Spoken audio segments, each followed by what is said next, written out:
കടം വേണോ? ലോകോത്തര ബ്രാൻഡുകളുടെ എല്ലാ മൊബൈൽ ഫോണുകളും smart T V, smart watch, headset തുടങ്ങിയ എല്ലാ ഗാഡ്ജറ്റുകളും തവണ വ്യവസ്ഥയിൽ സ്വന്തമാക്കൂ. ജ്യോതി മൊബൈൽസ്, ഏരൂർ. തുടർച്ചയായി വാർഡിൽ വിജയിക്കുന്നു എന്നത് എന്തും കാട്ടാനുള്ള ലൈസൻസായി കാണരുതെന്ന് BJPക്ക് ഇടതുമുന്നണിയുടെ മുന്നറിയിപ്പ്. കഴിഞ്ഞ ദിവസം അഞ്ചൽ കൊച്ചുകുരുവിക്കോണത്ത് CPI സ്ഥാപിച്ച ഫ്ലെക്സ് ബോർഡ് BJP പ്രവർത്തകർ നശിപ്പിച്ചതിൽ പ്രതിഷേധിച്ച് ഇടത് യുവജന സംഘടനകൾ നടത്തിയ പ്രതിഷേധ പ്രകടനത്തിലും യോഗത്തിലുമാണ് BJPക്കെതിരെ ഇടത് നേതാക്കളുടെ പ്രതികരണമുണ്ടായത്. കുരുവിക്കോണം ജംഗ്ഷനിൽ നിന്നും ആരംഭിച്ച പ്രതിഷേധ പ്രകടനം കൊച്ചുകുരുവിക്കോണം ജംഗ്ഷനിൽ സമാപിച്ചു.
തുടർന്ന് നടന്ന യോഗം CPM അഞ്ചൽ ഏരിയ കമ്മിറ്റി അംഗം VS ഷിജു ഉദ്ഘാടനം ചെയ്തു. ഭീഷണി കൊണ്ടും ആക്രമണം കൊണ്ടും മറ്റുള്ളവരെ വരുതിക്ക് നിർത്താമെന്നത് BJPയുടെ വ്യാമോഹം മാത്രമാണെന്ന് ഷിജു മുന്നറിയിപ്പ് നൽകി.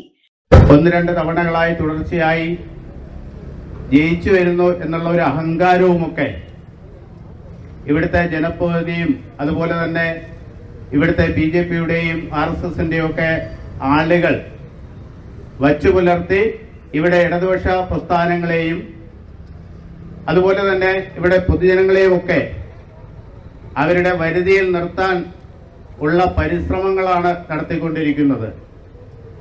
അതൊക്കെ വെറും വ്യാമോഹങ്ങൾ മാത്രമായിരിക്കും എന്നുള്ളതാണ് അവരോട് വളരെ വിനയപൂർവ്വം പറയാനുള്ളത്.